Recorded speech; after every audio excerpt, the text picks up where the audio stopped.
السلام عليكم ئەو کاتتان باش بەشداروان بەخێربێن هیوادارم مەولاک سەلامەت بی ئەم شۆکە تاوانەی خولی سوپەرڤێژنی نەخۆشیە دەرونیەکان ئەبێت ئینشاءڵڵا دکتۆر شێروان لە کۆتاوانێ باسی ئۆسیدیمان لە ئۆکات دکتۆر جان فەرموو. طبعا ئەم تێکچوونە ئەم نەخۆشیە کەمێک تازەیە بە دەروون پزیشکی و هەموو مێژووەکەی ڕەنگە 2 سەدەن زیاتر نەبێت کە وەکو باسی لێەوە کرێت. ینی ئەو حاڵەتانێکەوە پێشتر باس کراوە مانیا، میلانکۆلی، سایکۆسس، شێتی، ئەوە پێوترا مادنس، ینی وەک باسمان کرد لە ئەوانەکانی پێشوە ڕابردوویەکی دووری هەیە هەتاوەکو دەگەڕێتەوە سەردەمی یۆنان و سەردەمی هیپۆکرات و ئەوانە. دەستەواژە کە لەسەر ئەم بابەتە وترا بێت بە دەستەواژەی سکروپڵسە بە مرۆڤانێک وتراوە کە زۆر هەستیار بوونە بە بابەتە دینیەکان، وردەکاری دینەکانیان زۆر بەوردی جێبەجێ کردووە. واتە ئەم جۆرە تەشخیصە، ئەم جۆرە دایگنۆسە ئەگەڕێتەوە بۆ کەسانێک کە لە کلیساکانە دەرگیریەکی ذهنی زۆر یان هەبوو لەگەڵ گومان و ئەو شتانێکەوە پەیوەندی بە نەجاسات پاک و تەمیسیەوە هەبووە. یەکەم یعنی دەستەواژە کە بەکارهاتبێ ئەمەیە. ینی کۆمەڵێک مرۆڤ بوونە، کەس بوونە کە هەندێک بیرۆکە هاتووە بە مێشکیانە یانەوە تا جورئەتیان نەکردووەکەوە بیڵێن، بۆ نمونە تەوهینێک بێت، چۆنەڵێ سەیکی ناشرین بێ بە دینەکە لە ناو کلیسایە بیانە بیکەن، یانەوە تا گەیشتونەتەوە حاڵەتی کە فکرێک بە مێشکیانە هاتووە خۆیان پێ کۆنتڕۆڵ نەکراوە لە ناو کلیسایە بۆ نەتفیان کردووە، بۆ نەقسەی ناشرین و گوێنیان بە مقەدەساتەکان داوە. ئەمە وەکو ڕابردوویەک بۆ ئەم دەستەواژەیە. دواتر کەسێک بە ناوی تەبەن لە فەڕەنسایە کەسێک بە ناوی ئیسکرۆڵ هەیە کە چەند جار باسمان کردووە، نەخۆشیە دەرونیەکانی بۆ ئەم 4 دەستەیە دابەشە کرد: مۆنۆمانیا، مانیا، دێمانس، ئیدیۆتیزم و ئەند ئیمبلیسیتێ. ینی باوەڕیان وابوو لەو سەردەمای ئەو 4 نەخۆشیەمان هەیە. هیچێک لەوانە مۆنۆمانیایە کەەوە واتە شێتیەکە، بەڵام شێتیە کە مرۆڤەکە هەموو توانای عەقڵی خۆی لە دەست نادا لە بەشێکە گرفتێکی بۆ دروستە بێ، ئەوش بەس بەشی وەسواسیەکەی، ینی چۆنەڵێ دەرگیری بۆ نمونە ژماردنی شتێکە، یاخود پاکردنەوەیە، یاخود شتێکی لەو بابەتەیە. طبعا ئەم ئیسکرۆڵە کەیسێکی هەیە، ئەمە لە هەچی کتێبی دەروون پزیشکی و ئەوانەیە هەیە دەرووناسیە باسەکرێ، پێوتێ مادمازڵ ئێف. طبعا ئەم ناوە ناوێکی خوازراوە، ینی ئەوە نیە ناوەکە هەرەوە بێ لەبەرەوەی لە ڕووی ئەخلاقیەوە نابێت. ئەم مادمازڵ ئێفە سمبولی وەسواس بووە، ئافرەتێ بووە باڵا بەرز، موزەر، پێستێکی جوانی هەبووە، بڵێن چاوێکی شین بە شەهادەی باشەوە. واتە ئەو وەسفەی کەوا بۆ مادمازڵ ئێف کراوە ئافرەتە، ینی هەرگیز لە کەسێک ناکات کە بۆ نمونە مانیای هەبێ باشە، یاخود کێشەی عەقڵی گەورەی هەبێت، ینی کەسێک بووە لە ڕوخسارێکی ڕێکوپێک پاک و خاوێن بە شێوەیەکی ینی ئاسایی دەرکەوتووە. مادمازڵ ئێف سەردانی پورێکی دەکاتە کە ئێوە پێی دەڵێن لە هەولێر پێی دەڵێن پلک، دەڵێ دەچمە ماڵی پورم یان پلکم، لەوە دەترسم کە خوا نەخواستە شتێک هەڵبگرم و بیخەمە گیرفانمەوە. ینی ئەو وەسواسی بۆ دروستە بوو کە من نەخوازە شتێک هەڵبگرم بەبێ ویستی خۆم، بەبێ ئەوەی کە خۆم دەسم تیا هەبێ شتێک هەڵبگرم و بیبن واتە دوای بڵێن ئەمە دزی کردو تاوای لێدێ ئەم مادمازڵ ئێفا جلو بەرگێکی وا لە بەرەکە کە احتیمالی هەڵگرتنی واتە گیرفانی نەبێت جلو بەرگەکە بۆ جۆرە دواتر هەر حاڵەتەکە چۆنڵێ ناخۆشترە بێ ینی تونترە بێت تاوای لێدێ مادمازڵ ئف ئیتر ناچێتە ماڵی پووری باشە یعنی لە ترسی ئەوەی خوانە خواستە شتێک لە ماڵی پووری نەدزێت و ئەوانە باشە دواتر ئەم ئافرەتە وتمان خوێنەوار بوو ئەوانە وەکو ژمێرە لە شوێنێک دامەزرێت یعنی خەریک ئیش و کارە بێت دەرگیرێکی زۆر و گرفتێکی زۆری لەگەڵ ژمارەیە بێ ژمارەکان بەنی ئەو پارەی کە ئەدرێتێ کڕیار ئەیدات دەیژمێرێ و دەیژمێرێتەوە لە ترسی ئەوەی خوا نەخواستە من بۆم ئەو خەیاڵەمەوە دروست نەبێ پارەیەک ببەم و دوای بڵێن ئەمە دزی کردو تا بێت حاڵەتەکەی قورست دەبێت تاوای لێ دێتر دەست لە پارە نادات چۆن ناچوە ماڵی پووری ئێستا ناچێتە ینی دەست لە پارە نادا خۆی ژمێریارە بێ پارە و ژمێری هەبێ چۆنەڵێ حساب و ئەوانە بکات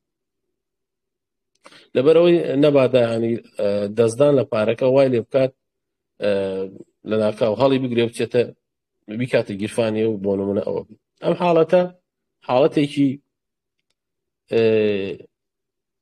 چۆنەڵێ حاڵەتێک بۆ مقاوم بووە ینی بەرهەڵسکاری هەبووە ئەم هینە لە مێشکیانی بۆی حل نەکراوە بەڵام یەک حاڵەتەیە کە ئەویش دەیزانی نادروستە باشە وەک چۆن وتمان ناوی ناو مۆنۆمانی واتە پارشاڵمانیا واتە مانیایەکی جوزئیشێتێکی جوزئیین لەم بابەتەیە فقط تەنها چۆنەڵێ گرفتی هەیە ئەژینا ئەیزانی کەەوە ئەم بابەتە تەواو نییە ئەم شتە حەقیقەتی نییە و دروستکراوی مێشی خۆەتی دواتر کەسێکمانەیە بە ناوی پێرژانێت دەستەواژەیەکی هەیە بە ناوی نیڤۆ مێنتاڵ ئەم چۆن لە بابەتەکە ئەڕوانی ئەڵێ ئێمە مێشکمان وەک بڵێ جۆرە توانایەکی هەیە کە هەموو بیرۆکەکان چۆنەڵێ بە کۆکراوەی ئەهێڵێتەوە ناهێڵێت هەر بیرۆکێکی و بە ئاوازی خۆی و بە ئارەزوی خۆی چۆنەڵێ ئیش بکە هەموو بیرۆکەکانمان چۆنەڵێ پەیوەستن بە یەکەوە ئەوانە ئەمەش ئەم نیڤۆ مێنتاڵە واتە بە ئینگلیزیەکە بێتە سایکۆلۆجیکال تێنشن واتە چۆن بڵێ بەستەرێک هەموو ئەفکارەکانی ئێمە ئەبەستێتە یەکەوە بەڵام لەم حاڵەتانەیە لە هەندێک حاڵەتی وەکو ئەم ئۆسیدیایە باشە وەکو فۆبیایە وەکو هالوسینەیشنە واتە هەلوەسەیە ئەم بەستەرە ئەم بڵێ بەیەکەوەبوونەی ئەفکارەکانمان جۆرە لە جۆرەکان تێکەچێت کە ئەم تێکچوونە ڕووەدا ئیتر هەر فکرەیەک و فۆبیا کەسێک فۆبیا هەبێ بۆ ئاوازی خۆی لێدا بۆ نمونە لەگەڵ ئەفکارەکانی ترا یەک ناگرێەوە هەروەها ئەم ئۆسیدیش ئەم وەسواسش ئەم ڕاڕایش زۆر باشە ئەمە قوتابخانەی فەڕەنسی ئاوا لە بابەتی OCD ئەڕوانی باشە لە بابەتی ڕاڕایی هەڕوانی قوتابخانەی ئەومانی چۆن لە بابەتەکەی ئەڕوانی ئێمە کەسێکمان هەیە بە ناوی ویلهێم ئەم ناواناوەی قورسن ماڵیانم ئاوا کرد گریزنگەر باشە بە ناوی دەستەواژەیەکی داهێنا بە ناوی زوخت باشە ئەم زوختەواتە گەڕان کەسێکەوە چۆنەڵێ دەرگیریکی زۆر هەیە لە مێشکە هەر ئەفکار دێ بە مێشکە ئەوە بکەم وەڵامی ئەو پرسیارە بزانم ئەو شتە چۆن وابوو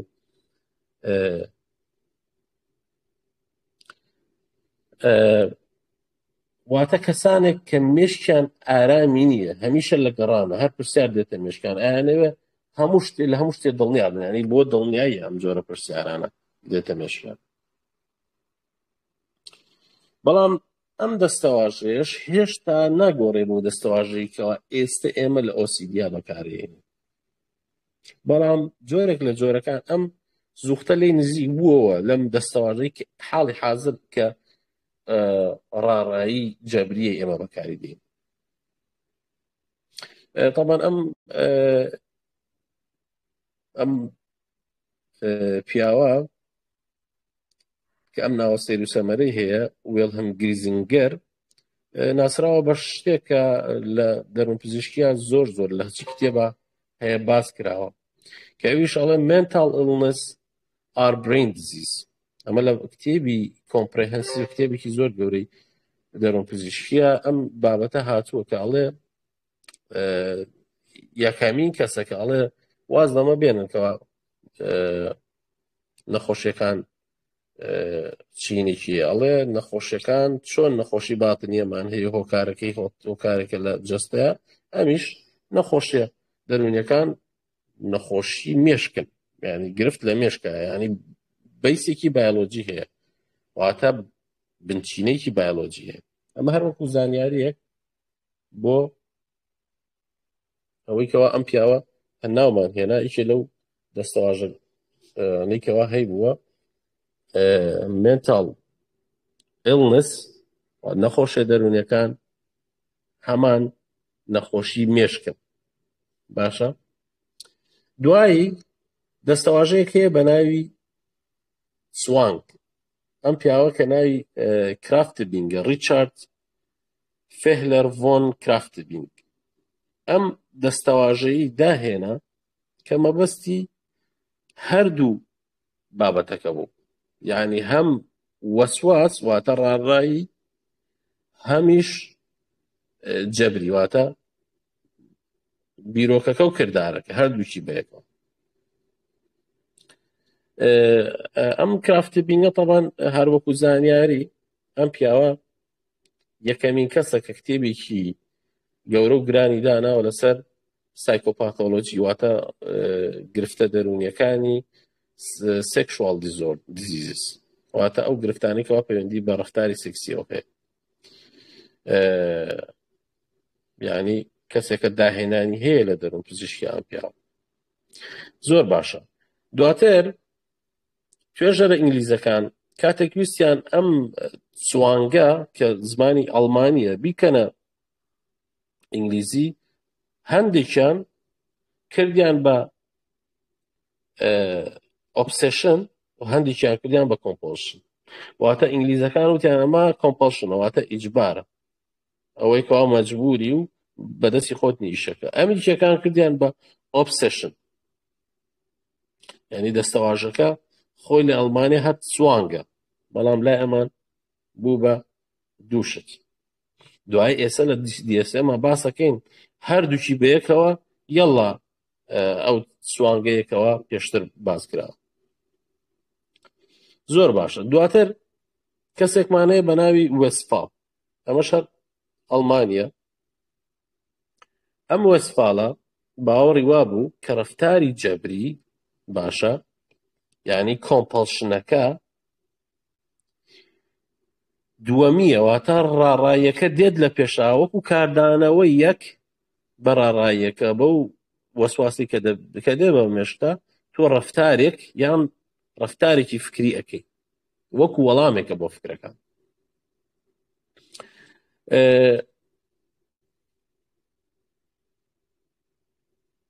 کە وەک باسمان کرد لە پێشدا ئەڵمانەکان جیاوازیان لە بین ئەم دووانە ناکریان هەردوو یەکشە سوانگ یعنی چی فکرەکە بێ ئەوە بێ یان هەر یەکسەر جێبەجێ بکەی فەرقێکی وایان ناکرد. طبعا ئەمە ئەگەر معریفی ڕەفتاریەکان لەگەڵ معریفی ڕەفتاریەکانە سیبیتی کارەکانە جیاوازە. سیبیتی کارەکان ئەوەی کە ئێستا هەیە ئەڵێ لە پێشە ئەبێ فکرەیەک بێت واتە من فکرەکەمەوە کە دەستم پیسە باشە ئەو کاتە چم دەست بەشۆم. بەس ئەڵمانیەکان لە بابەتی کرافتبینگە ینی دەروون پزیشک کرافتبینگ وتی یەک شتە قەنەعەتیان وا بوو دەرونپزیکێکی ترمان هەیە کە ناوی جۆلیس دۆناتە، ناوەکەیمان نووسیوە، کەیسێکی هەبوو، ئەمیش هەر وەکو نمونەیەک بینەوە لە تاریخە، کە خانمێک بوو هەموو نیگەرانی ئەوە بووکەوە نەبادا لە نەبوونی مێردەکەیە پەیوەندی ناشەرعی سەکسی لەگەڵ کەسی ترا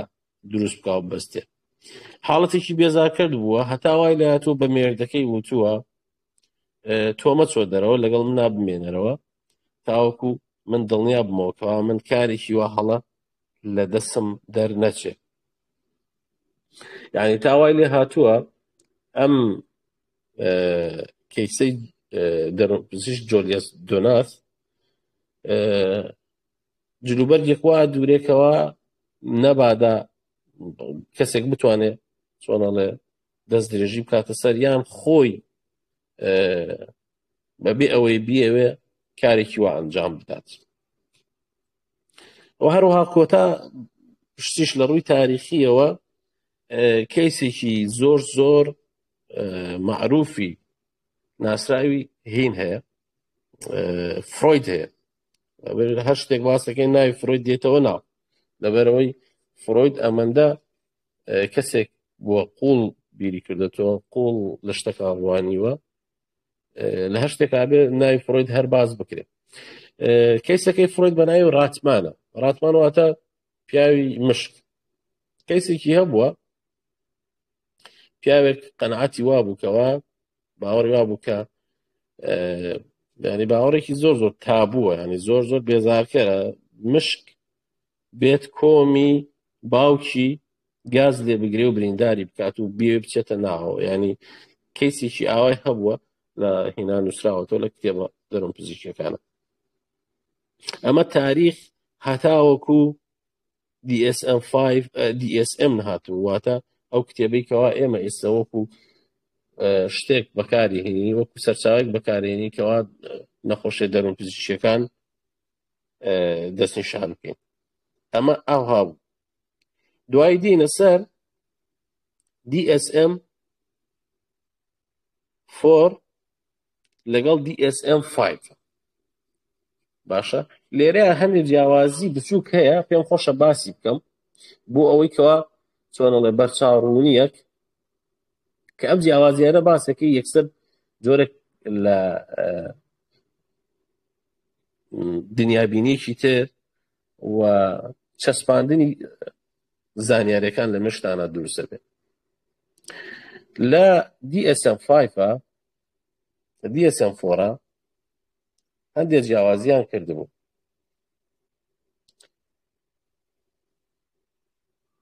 یەکێ لەوانە لە DSM 4 OCD لەگەڵ ئەنگزایەتیە لەگەڵ دڵڕاوکیە دانراو، واتە قەنعەتیان وا بوو ئێستا ئەم بابەتە یەک شتە، یعنی ئەوەی کەوا تووشی ڕاڕایی بێ وەسواسی بێ گرفتەکەی چییە؟ تووشی دڵڕاوکێ بووە، هەر بە یەک ڕیزدان نبوو. یعنی چۆن ئێستا OCD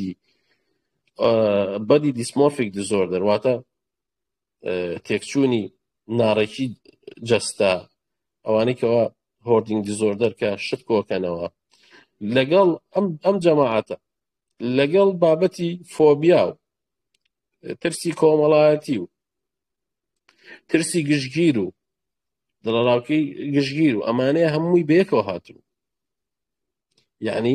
جیاوازییان لە ناو ئەم دوو شتیان ناکرد، ئەوت ئەمە یەک شتن. زۆر باشە. دوایی کە دێنە سەر بابەتەکە وتمان ئەمە خۆی ئۆبسێشن لەگەڵ کۆمپۆشنە. ئۆبسێشن چییە؟ ئێستا دیسان لێرە جیاوازیەک لە بینی DSM 4 و DSM 5 بۆمان دەرەکەوێت. ئەڵێ are recurrent. ئۆبسێشن چییە؟ are recurrent واتە دووبارە بووەوە، باشە، and persistent بەردەوام و پایەدار. urges thoughts واتە بیرۆکە. ئێرز واتە وەکو مەیل بڵێن، حرسێکە، یان ئیمەیج وێنەیەکە کە کەسێک تەجروبەیە کات کە ئەم تەجروبەی ئەیکات unwanted، یعنی نەویستراوە، کەسەکە خۆی نایەوێ ئەم حاڵەتە تەجروبە بکات. باشە، و حاڵەتێکە بەدەستی خۆی نییەوە، نییە من بۆ خۆم دابنیشتم بیر لە شتێک بکەمەوە. باشە، ئینتروسڤە، ینی دێت بەبێ ئەوەی کەەوە خۆت هیچ دەستێکت یا هەبێت. باشە، دوای دێین compulsion باسەکەین. compulsion چییە؟ ئەڵێ are repetitive behaviors or mental acts. جیاوازیەکە ئەلێرەیە لە بینی DSM-4 و DSM-5. لە پێشترا repetitive behaviors واتە کردداری ڕەفتاری دووبارە بووە، واتە من باوەڕم وایە کە دەستم پیسە، ئەچم دەستمەشۆم، repetitive، چەند جار ئەیشۆرم، یعنی ئەبێ repetitive، یعنی دووبارە بووی چەند جار دووبارە بووەوە بێ. لە DSM-4 بەشی خاڵی دووەم ئەوەیە کەەوە قەنەعەتیان وا بوو هەر شتێکەوە بیر بێت لە مێشکا بێت ئەوە چییە؟ ئەو ئۆبسێشنەواتە ڕاڕایەکەیە. بەڵام لێرە ئەڵێ نا، ئەکرێ مێنتاڵ ئەکت شتێک لە ناو مێشی خۆمانە بکەین بە کۆمپۆڵشن حسابێ، واتە بە جەبرەکە بێ، بە ڕەفتارەکە حساب بێ. بۆ نمونە چی؟ تۆ باوەڕت وایە کە مناڵەکەت بۆ ئەوی مناڵەکەت بۆ نمونە سیارە لێی نەدا، باشە، توش حادسەی سیارە نەبێ، لە مێشی خۆتا بژمێری، باشە، تا 100 یان 100 جار بۆ نمونە زیکرێک دووبارە بکەیتەوە. باشە،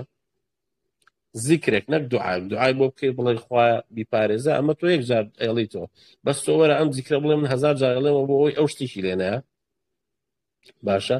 ئەمە کۆمپەڵشنە، واتە وایە لە مێشکایە، بەڵام چییە کۆمپەڵشن؟ واتە جەبرە. باشە، ئەم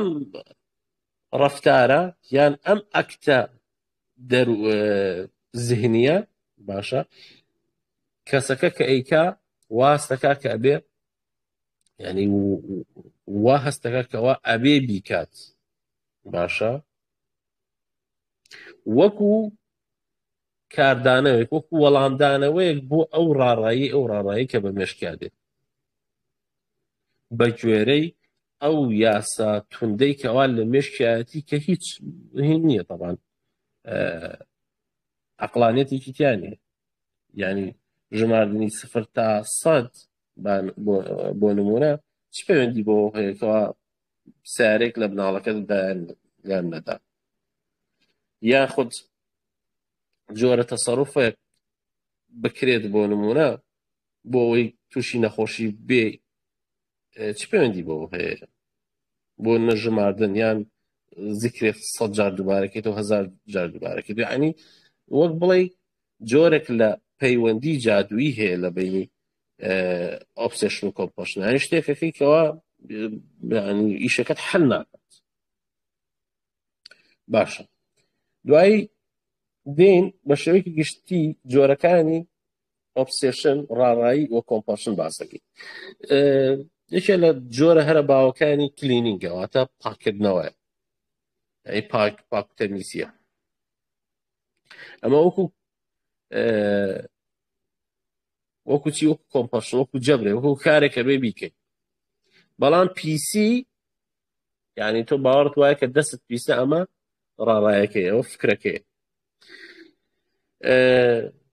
سیمێتری ئۆبسێشن واتە شتەکان چۆنەڵێ ئەبێ ڕێک بێن، ئەبێ وەکو یەک بێن، ئەبێ لە جێی خۆی بێن. باشە، ئەمە وەکو ڕاڕاییەک دێ بە مێشکە، یعنی لەسەر ئەو مێزە بۆ نمونە چەندی جار چێکیەوە کە قەڵەمەکە لەکوێ بۆ نە کەسێک لە مەکتەبێکە لە شوێنەکە ئیشەکە، ئیشێکی مەکتەبی هەیە بڵێن ئۆفیسی هەیە، چێکێکە ئەم قەڵەمانە بێ لێرە بن، ئەوە لێ بێ، ئەمە هەر دووبارەی کاتەوە. باشە، یان ژماردن. باشە، یان هەندێک تابووی هەندێک بیرۆکەی تابوو وەکو ئەوەی کەوا بۆ نمە بێ بە خاڵتە ئێستا من چەقۆی هەڵگرم و بیدەم لەوەی تەنیشتم باشە لە هاوکارەکەم لە ئەو کەسەی لەگەڵ مایە یان دەستدرێژی بۆ نمونە سێکسی بۆ نمونە دێ بە خاڵتە بەدەستی خۆت نییە بۆ نمونە یاخود ئۆبسێشن واتە ڕاڕایی وەک باسمان کرد لە پێشوە کە یەکەمین دەستەواژەیەکەوە لەم بابەتەیە باس کراوە ئۆبسێشنی دینی بۆ نمونە لە ناو نوێژەکەی باوەڕ ینی فکری ناخۆش بێ بە مێشکتا زۆر باشە یان ترسان لەوەی کەوا خۆت ئازار بدەیت یان ئەوکانی تر ئازار بدەیت باشە یاخود ژماردنی پارەیە ئەم شتانەیە وەکو کۆمپەشن وەکو ڕەفتارێکی ڕاڕایی زۆر باش اینجا ئێمە بێ بۆ هەر بابەتێک ئەبێ کرایتیریامان هەبێ یعنی هەروانیە ئێمە بین هەر کەسێک فکری وەسواسی ئێمە طبعاً بۆ زانیاریتان هەمومان بە ڕێژەی کەم تا زۆر ئەفکاری وەسواسیمان هەیە واتە بیری ڕاڕایی دێ بە خەیاڵمان هەندێک جار دەیکەین بە فعلیش باشە بەس ئەمە ئایا ئەبێت چێککردنی سیارەکەت کە قفڵەکەی داخراوە یان دانەخراوە یەک دوو جار ئایا ئەمە ئەتوانین بڵێن فڵان کەس OCD هەیە ئەمە ڕەفتارێکێکەوە ڕاڕاییە بەڵام ئایا ئەبێت نەخێت ئەبێ بین کرایتیریاکان باشە دانە باس بکەین بزانین چۆن دەبێت بە ئەوەی بڵێن کەسێک کە OCD هەیە خاڵی ئەڵێ presence of obsession compulsion or both یعنی ئەکرێت تەنها ڕاڕایی هەبێت تەنها من لە مێشکی خۆمە هەر دێ بە خەیاڵمەکەوە من دەسم پیسە یان دێ بە خەیاڵما کە من بۆ نمونە دەرگای دەرەوەم دانەخستووە باشە یان دێ بە مشکمە ئەو پارەی کەوا دایان پێم تەواو نییە و دەبێ بیژمێرم بۆ من یاخود هەردووچی بەیەکەواکەم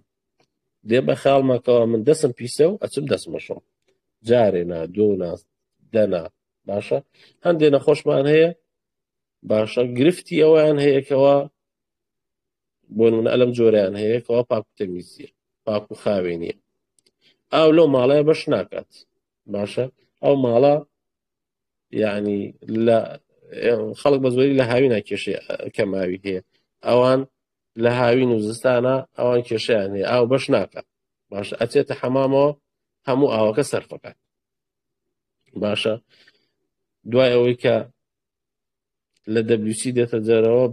30 جار دەسێشوە باشە زۆر باشە ئەڵێ ئۆبسێشن چییە ئەوەیە کە باسمان کرد وتمان ئەبێ ڕکەرن دووبارە بێت پێرسستنت پایدار بێ بیرۆکەیەکە مەیلێکە وێنەیەکە کە تۆ تەجروبەیەکەی باشە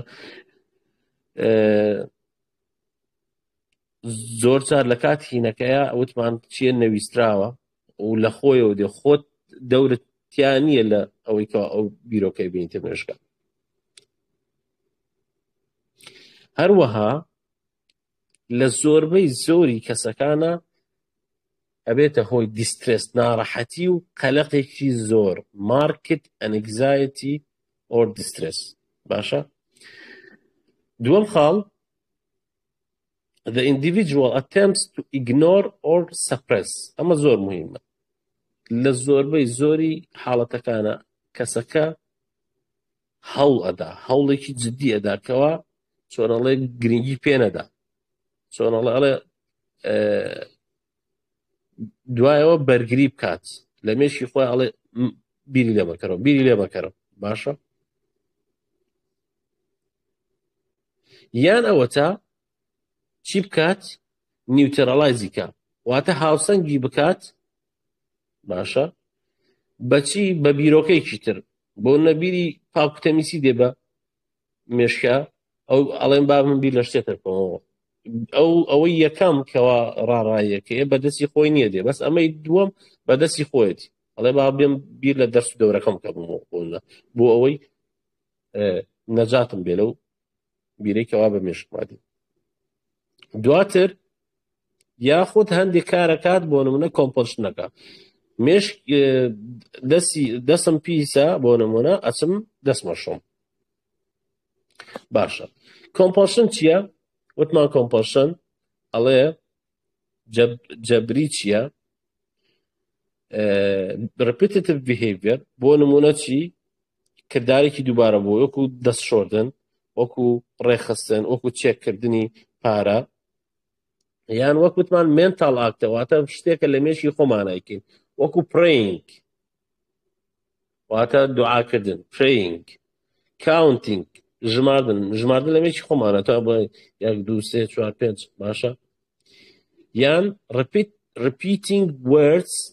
silently واتە پیتەکان بۆ نمونە لە مێشکی خۆمانە دووبارەکەینەوە بە بێدەنگی لە مێشکی خۆمانە ئەمە شەربێتە compulsion باشە that the individual feels driven to perform in response to an obsession or according to rules وەک پێشتر باسمان کرد زۆر باشە خاڵی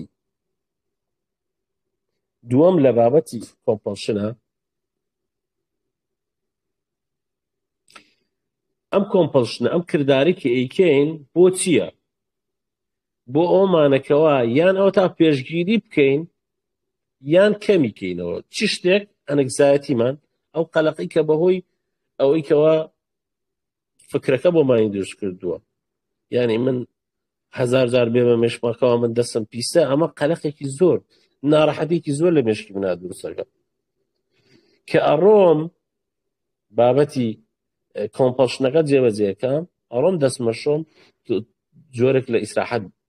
ئیسراحەتی کاتی طبعا باشە بۆ دروستە بێ or preventing some jaded events or situation باشە یعنی ئەم ئیشانەکەم ئەم کۆمپڵشنانەکەم ئەم ڕەفتارە جەبریانەکەم بۆ ئەوەی کە هەندێک لەو شتانێکەوە احتیمالە ڕووبدا ئەو حاڵەتە ناخۆشانە بۆ نوتمان لەوا ترسیکەوە مناڵێکت خوشکێکت برایەکت سیارە لێدا بۆ منە هەر دێ بە مێشکە هەر بە دەستی خۆت نییە یعنی تۆ ناتوانین بە کەسەکە بڵێ ئەمە بیرۆکێکی نەعەقڵانیە نەعەقڵانی و عەقڵانی لە مۆزعەیە نییە باشە بە دەستی خۆی نییە وەکو بیرۆکەکە بەڵام هەندێک جار ئەتوانێ ئەزانێکەوە نەعەقڵانیە بەس بە دەستی خۆی نییە ینی هاتنە ناومێش باشە اینجا لێرە ئەڵێ these behaviors or mental acts are not connected in a realistic way with what they are diagnosed to neutralize or prevent or are clearly excessive واتە وەک باسمان کرد پێشتر پەیوەندیشی ڕاستەوخۆی عەقڵانی نییە لەگەڵ ئەو بابەتێکەوە قەرارە بەحساب قەرارە ڕووبدا باشە نەخۆشکەوتنی کەسێک گوتمان بەوە چارەسەر نابێتەوە لە ناو مێشتا پیتەکان دووبارە بکەیتەوە بەوە چارەسەر نابێتەوە لە ناو مێشی خۆتا 100 جار بڵێ الحەمدولله الحەمدولله الحەمدولله باشە وەکو کردارێکی ئاسایی ئێمە دوعا بۆ کەسە نزیکەکانمانەکەین باشە دوعا بۆ چاکبوونەوەی هینەکان کەسە نزیکانمان هاوڕێکانمانەکەین بەس ئەوەی کەوا بین ئێمە لە مێشکی خۆمانە نەبادا فڵان کەس تووشی نەخۆشی بێ بین 1000 جار بڵێن ئەستەغفیرڵڵا کەس ئەمە بە عەقڵانی دانانە باشە هەرچەندێک کەسەکە دیندارش بێت لێرە یەک نۆتێک هەیە young children may not be able to articulate the aims of these behaviors کە لە مناڵێک دەپرسی طبعا ناتوانێت ئەوە بۆ تۆ باس بکاتەوە بڵێ من ئەم بابەتە ئیکەم ئەم کۆمپڵشنە ئەم ڕەفتارە ئیکەم لە ئەنجامی چ جۆرە لە ڕاڕایەکە کە مشکمان زەحمەتە هێشتا توانای ئەوەی نییە بەس لە 10 ساڵی ئەوانەوە ڕەنگە بتوانێت باش لە کرایتیریاکان ئەوە خاڵی ئەی بوو هەمووی باسی ئۆبسێشن و وتمان ئەبێ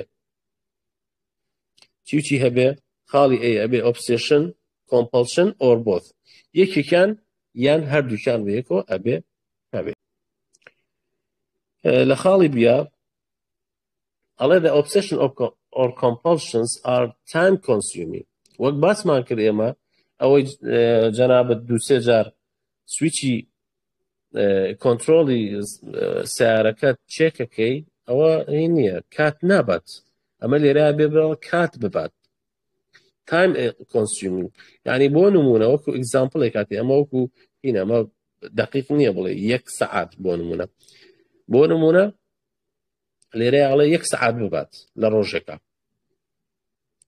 و هەروەها cause clinically significant distress or impairment و هەروەها ئەبێ لە ڕووی کلینیکیەوە لە ڕووی وجودی تۆوە ببێتە هۆی ناڕەحەتێکی زۆر تۆ 2-3 جار چێکی سیارەکەکە کە داخراوە ناڕەحەتیشی ئەوەنە زۆر توش نابێت چەند چرکەیەکە بات ینی ناگاتە نیو دەقە بەس ئەما بێ ناڕەحەتیی زۆر بۆ تۆ دروست بە هەروەها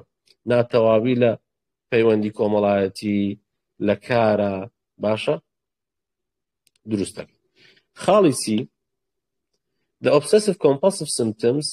are not attributed to the physiological effects of a substance ئەمە طبعا لە هەموو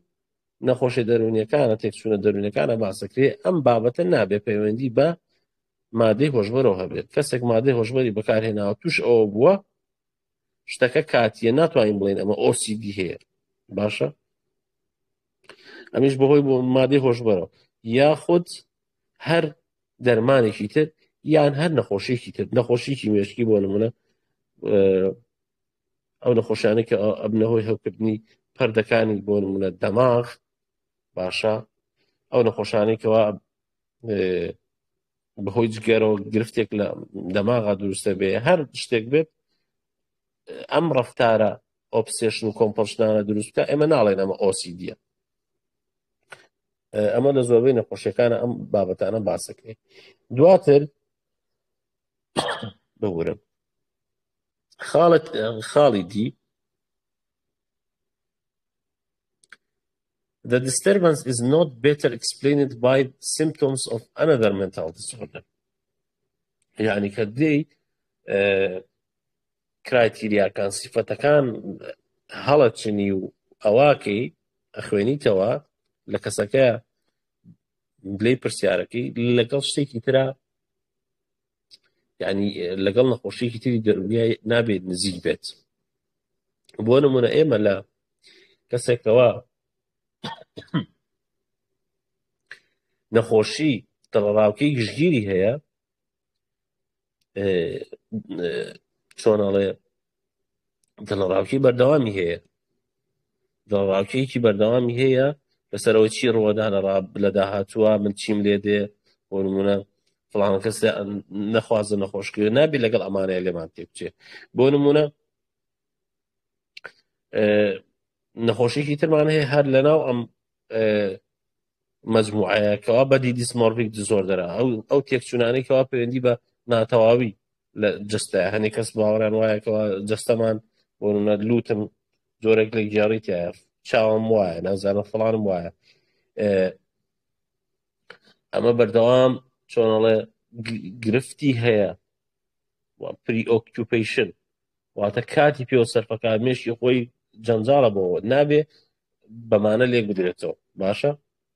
و هەروەها نەخۆشی تریش زۆر هەیە کەوا ینی ڕەنگە مەجال نەبێ هەموو چارێکێکمان ماوە زۆر باشە دواتر باسێک هەیە کە باسی OCD و ئینسایتە وتمان ئایا بابەتی خوداگایی کەوا من بزانم من نەخۆشم یان نا لە جەماعەتی OCD چۆنە لە DSM-4 ئەمەی کەتر لە جیاوازیەکانە لە DSM-4 باوەڕی وابوو obsessional thoughts یعنی بیرۆکە ڕاڕایەکان وێنە ڕاڕایەکان و ئەمانە هی ناو مێشکی خۆمە، یعنی مێشکی من دروستەکە هی مێشکی خۆمە، باشە، یعنی خۆم خاوەنیم، یعنی ئاگایم هەیەکەوە هی خۆم، باشە. بەڵام ئەمە لە DSM-5 لە DSM-5 وانییە، ئەڵێ ئەکرێ کەسێک good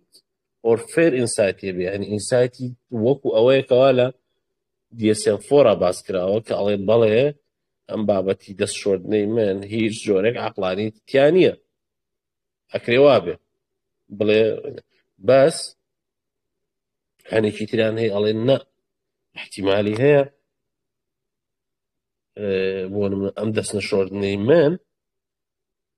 ببێتە هۆی نەخۆشی. چی ئەڵێ وانییە؟ کەواتە پور ئینسایتەواتە خود ئاگایی و ئەوەی کەوا بزانێکەوە ئەم بابەتە نەخۆشیە گرفتە کەمترە، یعنی سێ پلەی بۆ کردووە، یانەوە تا تەواو ئینسایتی هەیە واتە بەسیرەتی هەیە خود ئاگایی هەیە، یانەوە تا ئینسایتێکی کەمی هەیە، یانەوە تا هەرنیەتی، باشە. بۆ نمونە چێکردنی دەرگای حەوشا، دەرگای ماڵ سەجار ئەڵێ چی؟ ئەڵێ بۆ نمونە من کارێکی هەڵاکەم، ئەگەر ماڵەکەمیان دزی بۆ نمونە تۆ بۆم قەرە بۆکەیتەوە، یعنی باوەڕێکی ئەوەندەینی هەیە کە ئەبێ ئەم 50 جار 100 جار ئەو دەرگایە چێک بکاتەوە کە پێشتر چێکی کردوێتەوە، باشە. ئەمە یەکێکە لە جیاوازیەکان لە DSM-4 DSM-5 کە هەبوو. وهروە لە DSM-4 ئەڵێ at some point during the course of the disease the person has recognized that the obsession or compulsion are excessive or unreasonable. لە هەندێ لە کۆرسی نەخۆشەکەیە کەسی نەخۆش، باشە، قەنەعەتی وایە کە ئەم ئۆبسێشنە ئەم کۆپەڵشنە یعنی لە تام دەرکردووە بە کورتەکەی، باشە، و هیچ چۆنەڵە عەقڵانی نیە، unreasonable، یعنی هیچ معقولیەتێکی تیا نیە، باشە. بەڵام لە جەماعە لە DSM-5 لە DSM-5 قەنەعەتیان وابوو نەئەکرێ سێ جۆر ئەوەمان هەبێ، کەسێکەوە تەواو ئینسایتی هەیە، کەسێک ئینسایتی کەمە، کەسێک هەر ئینسایتی نییە، یعنی جۆرێک لە وەک بڵێ دیلیوژنە، وەک بڵێ وەهمە. زۆر باشە. بابەتی دایگنۆستیک فیچەر هەر ئەوەیە کە باس کرا، بەڵام بە تەفاسیلی تر اینجا ئێمە دێنە سەر بابەتێک کە پێوتێت دیڤلۆپمنت ئەند کورس، واتە ئەگەر بتوانین هەنیش لەم سەرش باس بکەین کارێکی باشەکەین ئەگەر فریا بکەین. بۆی بزانین تەمەن لە چ تەمەنێک ئەم حاڵەتە زۆرە. لە ویلایەتە یەکگرتووەکانی ئەمریکا mean age of onset، یعنی ئەگەر ناوەندێکی تەمەن دیاری بکەین ئەوە 19.5 تەمەنی 19.5 ئەوە mean age، یعنی زۆربەی هینەکان ئەلەوێ هەیە، باشە. لە 25% کەیسەکان لە 14 ساڵیە دەست پێکە. و هەروەها خاڵێکی تر هەیە کە ئەمە گرنگە بیزانین، زۆر زۆر گرنگە، لە دوای 35 ساڵیەوە is unusual، زۆر کەمە کەسێک لە دوای 35 ساڵیە تووشی OCD بێ، بەڵام ئەکرێ ڕوژ بدە، بەڵام زۆر زۆر کەمە، یعنی لە دوای 35 ساڵیەوە کە کەسێک ئەبینن باسی وەسواسیەکە پێشتر وەسواسی نەبووە، زۆر یعنی ئەوەی لەسەر مەکە، باشە. لەبەرەوەی هەندێک جار نەخۆشەکانمان هەر بەناو دێن خۆیان باسی وەسواسەکەن، ئەڵێ دکتۆر من وەسواسم بێ، ئەخە وەسواس ئەبێ تعریفیکەی پێناسەیەکی تۆ مەبەستت چییە، وایە؟ زۆر باشە. ئەڵێ men have an earlier age at onset than women، نەکبەتیەکەیە بۆ پیاوان ئەلێرەیە ئەویشەوە زووتر تووشە بن، باشە. لە 125 پێش 10 ساڵی یعنی تووشە بن پیاوان لە 125 پێش 10 ساڵی تووشە بن. وەک شتێکی تریشمان هەیە زۆر زۆر گرنگە، ئەویش ئەوەیە وەسواس شتێک نییە لە ناکاو ڕوو بدات.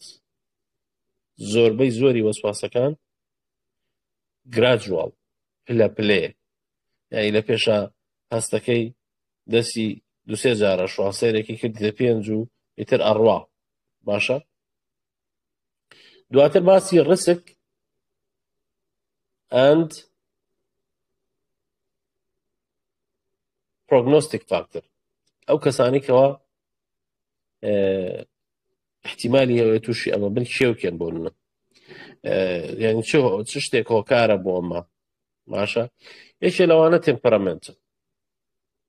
یعنی ئەو مناڵانەی بۆ نمونە ئەو مناڵانەی کەوا inhibited behavioriان هەیە، واتە هەنێ مناڵتان هەیە دەست لە هەموو شتێک نادات، هەی مناڵ زۆربەی زۆری چۆنڵە عەجوولە، هەنێ حەزی لێ بڕۆ ئەمە تاقیکاتەوە ببینێەوە، هەنێ مناڵشەیە هەر لە دوورەوە چۆنەڵێ behavior inhibitionی هەیە باشە لە مناڵی. ئەمە ئەڵێ یەکێک لە ریسک فاکتەرەکان، ئەمە هۆکار نییە باشە. higher negative emotion، یان هەندێ مناڵ باشە هەندێ هەرزەکار هەیە هەر لەو تەمەنە بچووکەوە هەستەکەی ئەها شەوق و ئیشتیاقی بۆ ژیان نییە واشە. مناڵێک هەیە بۆ نمونە پێڵێ ئادی با بڕۆین شتێکت بۆ بکڕم یاریکرد بۆ من چەندێ خۆشی دەرە بڕێ. هەندێکیش هەیە زۆر زۆر سەرد میزاجە، سەرد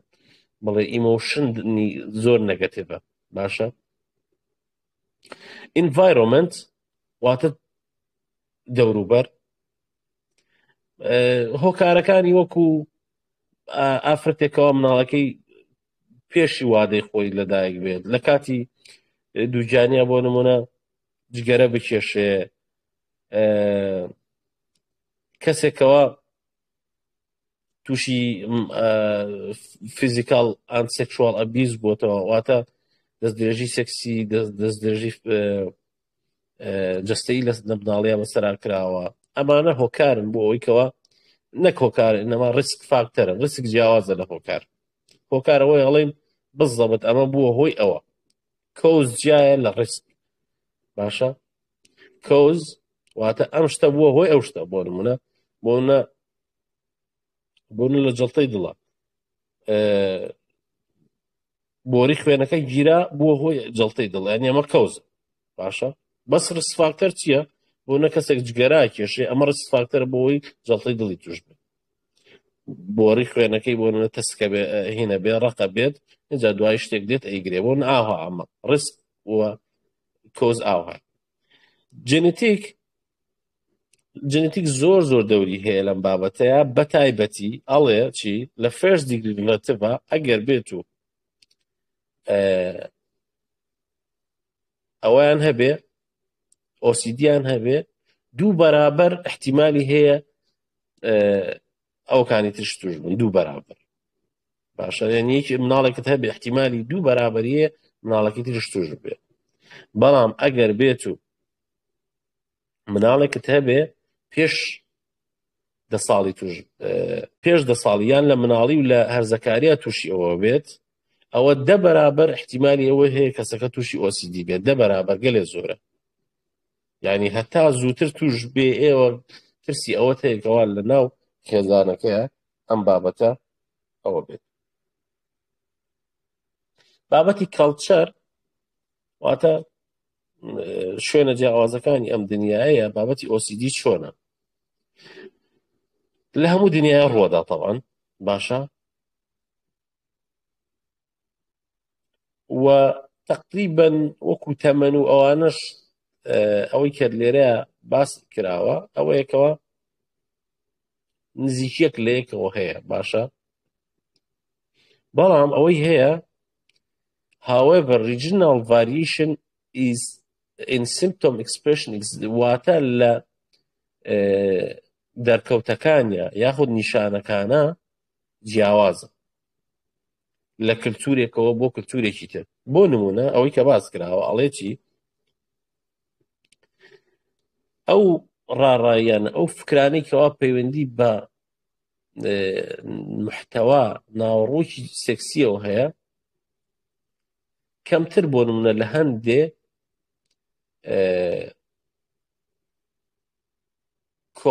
کۆمەڵی بۆ نمونە دینیەوە هەبێت لە چاو کۆمەڵێکی ترەوە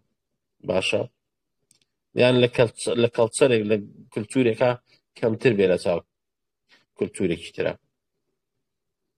یان ئەو ئۆبسێشنانەی کەوا پەیوەندی بە تووڕەیی بە توندوتیژیەوە هەیە پەیوەندی بە پەلاماردان و ئەوە هەیە ڕەنگە لەو شوێنانەی کەوا توندوتیژی زیاترە زیاتر بێت باشە ئەمە بابەتی کەڵچە دوای بابەتی سێکس و جێندەر واتە نێرومێ وەک باسمان کرد پیاوان زووتر تووشی ئەم حاڵەتا بن بە شێوەیەکی گشتی باشە دواتر ئەڵێ دیزۆردەرێکمان هەیە کە پێوترێت تیک جوڵەیکی نەخوازراوی چۆنەڵێ کە بەدەست خۆی نییە کەسەکە زۆر جار لەگەڵ ئۆسیدیا هەیە دروستە بێ ئەنجاڵێ لە پیاوانە زیاترە ئەڵێ لە ئافرەتانە لە خانمانە بە شێوەیەکی گشتی لە ئەدۆڵسن لە هەرزەکاریە تووشە بێ باشە بەس بە شێوەیەکی گشتی OCD لە پیاوانە زیاترە زیاتر بوونەکەی لە ئافرەتان زیاترە لە پیاوان ئافرەتان ئۆسیدیان زیاترە زۆر زیاتر بوونەکەشی زۆر نییە یعنی چەند پۆینتێکە جیاوازەکە زۆر نییە و هەندێ جیاوازی هەیە بۆ نمونە بابەتی ئۆبسێشنی بۆ نمونە پاکردنەوە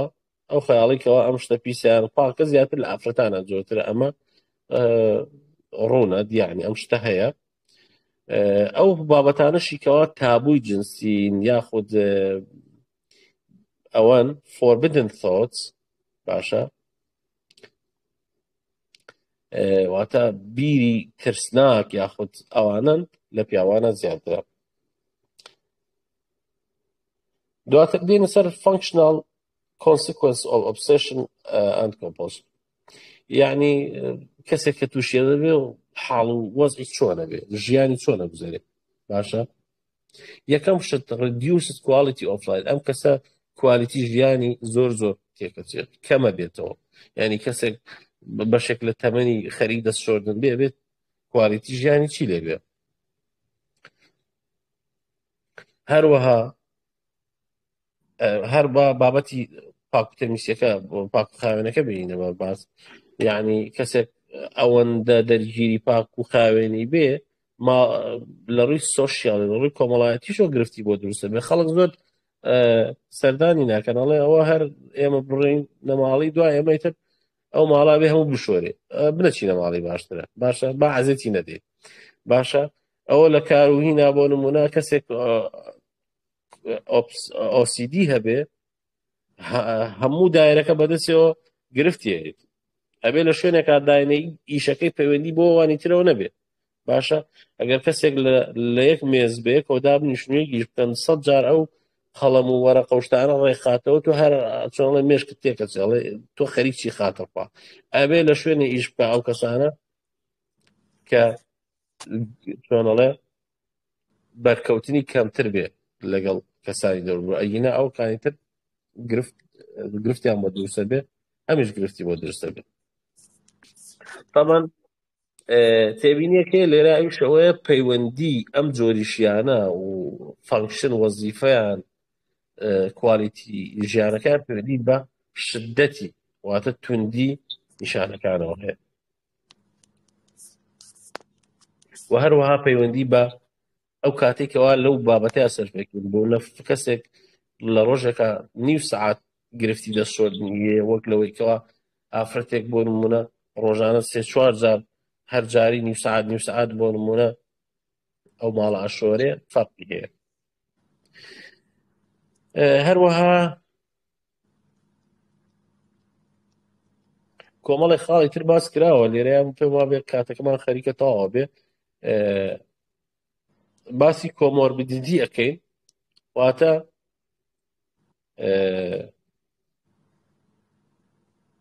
کەسێک ئەگەر تووشی ئەم حاڵەتە بێ دیفرنشال دایگنۆسیس بە کورتی باسێکی بکەین ینی ئەبێ لەگەڵ چی ترا هەیە لێمان تێک نەچێ تێکچوونی دڵە ڕاوکێیەکان باشە ئەنەگزایەتی دزۆردە لەگەڵ دیپرشنە مەجە دیپرسیڤ دزۆردە نابێت لێمان تێک بچێ باشە نابێت لەگەڵ جۆرەکانی تری ئۆسیدیا لێمان تێک بچێ ئەوەی کە وتمان کەسێکەوە گرفتی لەگەڵ شێوە ڕوخساری خۆیان هەیە جەستەی خۆیان هەیە ئەوەی کەەوە شت کۆ کاتەوە جۆرێک لە جۆرەکان ئەوەیەکەوە شت کۆ کاتەوە یعنی ئەوەندە شتی لەو ماڵای کۆ کردوێتەوە بووە بە وەک مەخزەنی لێ هاتووە هیچ سادی لێ ناکەن نابێت لەگەڵ ئەوانەیە لێمان تێکچێ ئیتینگ دیزۆردە گرفتەکانی خواردن باشە کۆتا بابەتیش پێش کۆتا بابەت کۆمۆربیدیتیە کۆمۆربیدیتی بەڕاستی بابەتێکەیە پێشەوەی تەواو بین زۆر گرنگە باسی بکەین ئەویش ئەوەیە لە دەرو پزیشکیە و لە دەرو ناسیە خەریکە ئەگەن بە جۆرێک لە تەشخیص یاخود ئەسڵەن تەشخیص نەهێڵن ئێوە دقت بدەن کەسێکەوە دێت OCD هەیە ڕاڕایی جەبری هەیە سێرەکەی جۆرێک لە قەلەقیشی هەیە جۆرێک لە دیپرشنیشی هەیە یعنی ئێستا بیر لە جۆرێک لە ئەپرۆچەکەنەوە واتە هەڵسوکەوتەکەنەوە لەگەڵ نەخۆشانی دەرودنیا کە پێوتێت ترانس دایگنۆسی وەک بڵێ واز لەوە بێنێ بنووسین بە شتێکەوە ئێستا ئەلێرەیە لە کۆمۆربیدیتی ئۆسیدیا لە 176یان ڕێژەکە گەلێ زۆرە ئەوانەی کەەوە ئۆسیدیان هەیە تووشی ئەنگزایەتیە بنەوە تووشی دڵەڕاوکێشە بن باشە تووشی پانیکە بن تووشی سۆشیاڵ ئەنگزایەتیە بن تووشی واتە ترسی کۆمەڵایەتیە بن دڵەڕاوکی کۆمەڵایەتی تووشی دڵەڕاوکی گشتگیرە بن تووشی جۆرە دیاریکراوەکانی فۆبیا بن یعنی 176 گەلێ زۆرە تووشی دیپرشن و بایپۆلارە من 163 گەلێ زۆرە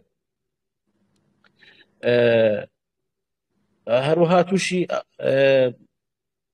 ڕەفتارە هەڵەشەیەکانە بن و هەروە تووشی مادەی هۆشبەر زۆرە بن باشە 139 یعنی ئەم ڕێژانە وامان لێ کاکەوە بیلۆ بکەینەوە بەڕاستی ئێمە ناتوانین بڵین فڵانەکە تەنها OCD هەیە سێرەکەی OCD هەیە تۆزێک لە ئەنگزایەتی هەیە باشە تۆزێک لە دیپرشنی هەیە یعنی مێشکی ئێمە جۆرێکە لە مۆزاییکە نەک ئەوەی جیاکرابێتەوە ئەمە بەشێک و ئەمە بەشێک و ئاوە قاڵە بێ مێشکی ئێمە وەک بڵی وەکو یەک یونیت وەکی یەک کارەکات لەبەر ئەوەیە سیرەکەی کەسێک تووشی جۆرێک لە تێکچوونە بێ ئەو کانتیشی لەگەڵا تووشە بێ و هەروە لە کۆتاییە باسی مەنجمێت ئەگەر بکەین مێدیکیشنمان هەیە واتە علاجاتمان هەیە سایکۆتەراپی CBT زۆر باشە CBT تقریبا نزیکە لە بەکارهێنانی دەرمانەوە لەم حاڵەتەیە باشە چارەسەری معرفی ڕەفتاری تقریبا نزیکە لە بەکارهێنانی دەرمانەوە ئەگەر بێت و دەرمان و CBTش بەیەکەوە ئەنجام بدرێ دەرمانی بدرێتێ لەگەڵ CBT بۆ بکرێت کە فکری CBT exposure and response prevention واتە چۆنە کەسەکە بۆ نونە هەستەکە دەسی پیسە ئەکسپۆژەرێکی بە دەستپیسەکەی خۆی ئەڵەی بەڵێ دەست پیسە باشە ئەو هەستت بۆ دروست بووە لەگەڵ ئەو هەستەیە بمێنەرەوە یان ئەوە تا هەر دەستی پیسەکەی یان خۆی دەستی پیسەکە کەسێکە دەستی پیسە دەستی بابە پیسی بمێنێتەوە باشە وردە ئەکسپۆژەرێکی واتە بەرکەوتنی بۆ دروستەکەی لەگەڵ دەستپیسەکەی خۆیە و نایەڵی ریسپۆنسی هەبێ باشە ریسپۆنس پریڤێنشن یەکسەر بڕابۆ نەدەستی بشوان ڕێگری لێگری تەڵەن ئەمە کردارێکی چۆنڵێ کاتبەری دوور و درێژە کە لەگەڵ کەسەکە ئەکرێت وەک باسم کرد CBT نزیکە لە بەکارهێنانی دەرمانە و لە عیلاجی ئۆسیدیە ئەگەر هەردووشی بەیەکەوە ببێت طبعاً باشترە ئەتوانی بڵین گوێتان لە دەگمە نازانم خات و کێ بوو بەڕێوەی دەبێت تۆ شێروان بەردەوام بە زۆر باشە ئێمە ئەگەر کات هەیە شتێکیش لەسەر ئەوەکانی تر بڵین ئەو جۆرەکانی تری کە لەم شافتەریا باز کراوە یان کۆتایی پێبێنین پێم وابێ ئەوەندە بەس بێ ئەوە سەعاتێک و چەند دەقەیەکەوە قسە دەکەین خۆ باشتر ئەزانی ئەگەر پێویستەکە باز بکە قەی نابا درێژ بتەوە زۆر باشە تەنها با ناویان بهێنین هەر ئەوەندە بەس بێت ئەوە شتێکی ئاوا کوتی لەسەر باسکەین وتمانێکە لە جۆرەکانی بەدی دیسمۆرفیک دیزۆردەرە بابینەوە سەرەتا جۆرەکانی هەر با جۆرەکانی بژمێن یەک دووشتی لەسەر بڵێن ئەویش بەدی دیسمۆرفیک دیزۆردەر ئەو کەسانن کەوا گرفتیان لەگەڵ جستەی خۆیانە هەیە ئیتر چ لووت بێ چ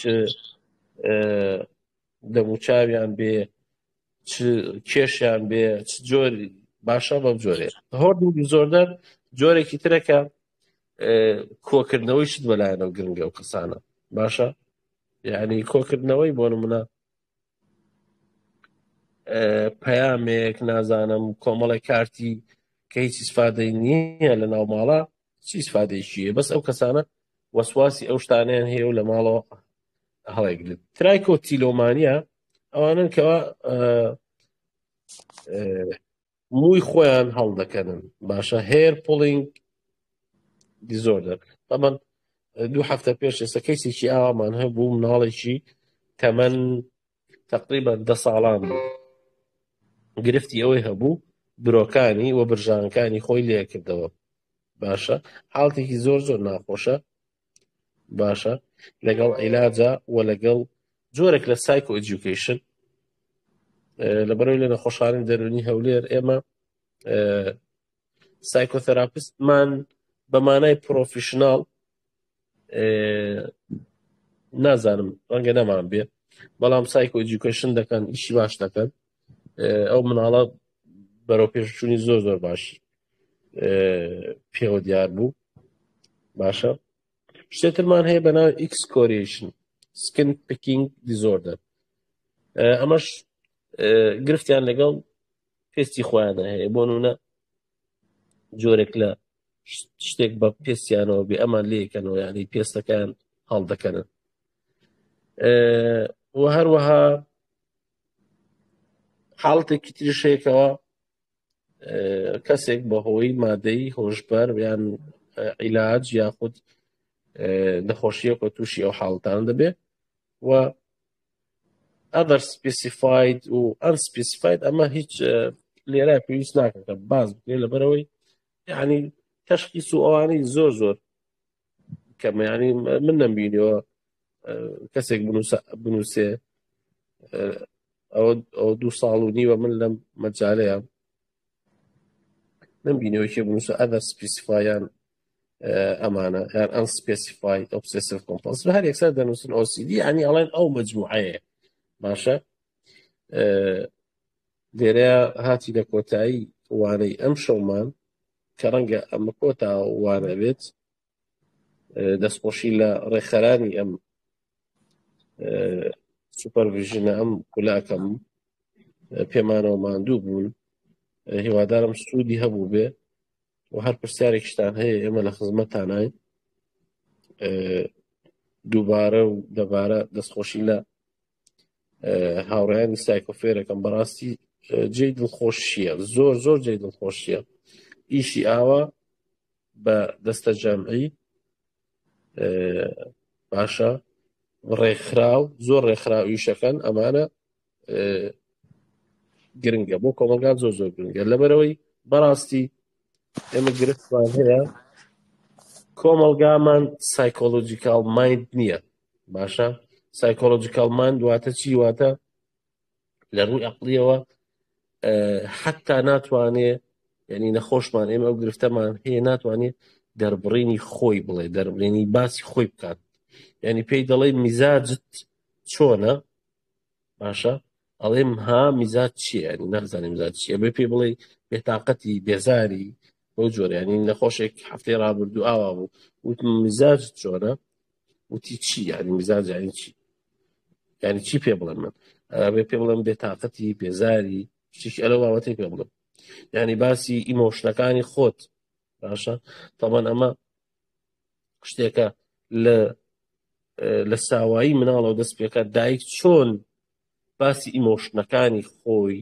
باشە ئیمۆشنەکان بۆ مناڵەکە ڕوو نەکاتەوە زۆر زۆر گرنگە دوایی لە قوتابخانەکانە هەستەکان چۆن بە تووڕەیە خەمە باشە بێزاریە ئەمانە گرنگە ئەم سایکۆلۆجیکال مایندە لە نەتەوەکانی ترا ئێمە ئەوە بینین هەر لەم دەوروبەری خۆمانە یعنی ڕەنگە باشتر بن بەڵام ئەو حاڵەتەمان جارێ ئەو کۆمەلگایەکەوە چۆنەڵێ کۆمەلگایکی خێڵەکی بێ یان کۆمەلگایکی سەرەتایی بێ کەسێک لە لادیەوەدی ئەوە هەر زۆر زەحمەتە هەر ئەبێ بە نمونە بۆی باسکە ینی سایکۆلۆجیکال مایند نییە بە هیچ جۆرێ ئێمە گرفتەکەمان لە ناو کەسی خوێنەوار و لە ناو ئەوانن کەوا لە کۆلێژەکانن لە خوێندنیان تەواو کردووەیان لە خوێندنان لەبەرەوە سایکۆفێر دەستخۆش 100 جار و 1000 جار ئیشێکی زۆر زۆر باشەکەن جێی دڵخۆشی ئینشاءڵڵا بەڕێزان ئێستا ئەتوان پرسیارەکان ئاڕاستی دکتۆر بکەن ئەم کاتتان باش ئەم کاتێ جەنابەت باش سەرەتا دەستخۆشی لە جەنابەت دەکەم دکتۆر لەگەڵ ئەو بەڕێزانەی کە ئەم خۆلیان ڕێخستووە بەڕاستی خۆلێکی زۆر زۆر باش بوو سوودم لێبینی بە هیوای کاری باشتر و زیاتر من ماوەی 2 ساڵ پێش ئێستا تقریبا کەسێکی لەو جۆرەم بینی تقریبا کەسەکە وا بوو کە دەیگوت کاتێک ئاگام لێ دەبێت کەسێک خۆی کوشتووە یان کەسێکی تری کوشتووە ڕاڕایی و ترسم لا دروست دەبێت لەوەی کە منیش هەستم بەو کارە یعنی هەستێت بە کوشتنی خۆی سەرەتا لام سیر بوو بەڕاستی بەس ئێستا کە جەنابەت باس کرد لە وانەی ڕابردووش ڕێکارەکان چین یاخود چارەسەر چین ئایا دەچێتە قالەبی ئۆسیدیەوە تەماشاکە زۆر گرنگە ئێمە لەو بابەتەیە باسی شتێکمان کرد باسی ئینسایتمان کرد ئینسایت واتە خوداگایی ئەگەر بتوانین باشە لە شوێنێکە باسی ئەوە کرێکەوە هەندێک جار دیلیوژناڵ ثۆت هەیە واتە وەهم ئێمە زۆر زۆر گرنگە جارێک دڵنیا بینەوە ئەم کەسە گرفتەکەی سایکۆس نییە باشە یعنی زۆر زۆر گرنگە ئەوە ئەگەر ئەوە جیا بکەینەوە ئەو کات بۆ دڵنیا بووینەوە ئەو کرایتریایی کەوا لە DSM-5 هەیە و بۆ مانێکرایی وەکەوە ئەمە ئۆسیدیە تۆ دەتوانی هەم دەرمان نازانم ئەگەر دەرمانی بەکارهێنابێ ئەو کەسە هەم دەرمان و هەم CBT بۆ بکەیت زۆر زۆر جواب بداتەوە بەڵام ئەگەر حاڵەتەکە لە سایکۆسەوە نزیک واتە ئەوە دیلیوژن بوو باشە قەنعاتی وا بووکەوە یعنی بەدەستی خۆم نییە و چۆنەڵێ کەسێک پێمەڵێ بۆ نمونە ئەو کەسە بکوشە باشە یعنی وەک بڵێ کائیناتی فەزاییە نازانم لە دەرەوەی خۆمە ئەو هینە ئەمرم پێەکەن ئەوە دەرمانەکانی ئەنتی دیپرسانت و ئەوانەی کە پێوتە سێرترالی نوسیتالۆپرام و فلۆکسیتین و ئەمانە لەگەڵ CBT هیچ سپادەی نییە تۆ بێت چارەسەری وەهمەکەی بکەیت دیلوژنەکەی بکەیت بە عیلاجی خۆی کە ئەنتی سایکۆتیکە دژە سایکۆتیکەکانە ئەوە زۆر زۆر گرنگە بینینێکی بەلای کەمەوە چۆنڵێ چارەك بۆ نیو سەعاتی ئەوێ ئەو نەخۆشە تاوەکو جارێ ئەوە دڵنیا بیتەوە کات دڵنیا بوویتەوە ئەو کاتە ڕێڕەوی عیلاج ئاسانترە یعنی ئەتوانی بڵین يعني ئەو فکرەی وا لەلا دروست بێت کەوا کەسێک وجودی خارجی نییە پێی بڵێت یان چۆن یعنی چۆن دەتوانین لێکیان جیاکەینەوە. کەیسەکە دەروون پزیشکی بینیەوە، دکتۆری دەرونی بینیەوە جارێ؟ بەڕاستی نازانم بەس هەرکە ئاگام لێ بوو ینی لام سیر بوو زۆر نەچوومە ناو بابەتەکە هەر ئەوە ماگا لێ بوو کەوا گوتی کەسەکە وا بیر دەکاتەوە یاخود ینی وا هەز دەکات کەسێک پێی دەڵێت کەوا کاتێک بەلای ئاودا دەڕوات بۆ نمونە ڕووبارێک بێت دەترسێت کۆنتڕۆلی خۆی لە دەست بدات یان ئاگای لێ دەبێت کە کەسێک خۆی سوتاندووە دەترسێت ئەوش ئەو کارە بکات کۆنتڕۆلی خۆی لە دەست بدات. باشە تۆ دەتوانی ئەم کرایتریایی لەسەر جێبەجێ بکەی بۆی دڵنیابیتەوە. باشە ئۆبسێشن و کۆمپەڵشنی هەیە. باشە دواتر تایم کۆنسیومینگە واتە کات زۆرە بە ئەم بابەتە. باشە دواتر گرفتی بۆ دروست کردووە ینی ناڕەحەتی زۆر گەورەی بۆ دروست کردووە ئیمپێرمنتی بۆ دروست کردووە لە ڕووی کۆمەڵایەتی ئەوە لە ڕووی کار و پیشەوە. باشە ئەبێ ئەمانە دیاری بکەیت. باشە مادەی هۆشبەر بەکارێ یان نەخۆشی تری هەیە یان نا. باشە ئەمانە زەرورن. تۆ ئەگەر بتوانی بە تەفسیل نەخۆشەکە نازانم تۆ نەخۆشەکە هەر بۆتیان باس کردووە یان گوێت لێ بووە نەخۆش بە تەنها باسکردنێک یان بەهینێک ئەوە نابێت ئەبێ چۆنەڵێ هیستریەکی تەواوی لێوەکی ئەسڵەن حتا وەرگرتنی هیستری و بە یەک جار دایگنۆزکردن ئێستا دەروونپزیشکی تازە ئەڵێ ئەمە کارێکی هەڵەیە هەندێک جار تۆ لە دووەم و سێمەوە ئینجا بۆ دەرەکەوێتەوە زیاتر بەلای چی ئاڕۆ. ئێستا ئێمە هەفتەی ڕابردوو باشە هەفتەی ڕابردوونە ئەم هەفتەیە و ئەم دووشەمەیە کەیسێکمانە بوو باوەڕ بکەن زۆربەی زۆری تەشخیصەکانی لەسەر جێبەجێ کرابوو لە سلێمانی لە هەولێر. باشە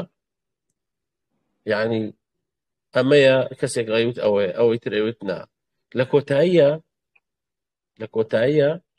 یعنی وتیان باواز لە تەشخیص بینی شتێکمان هەیە بە ناوی دیفرنشیال دایگنۆسیس واتە کۆمەڵی تەشخیص احتیمالی ئەوەی لێکرێت. باشە ئینجاگەر بکرێت ئەوە زیاتر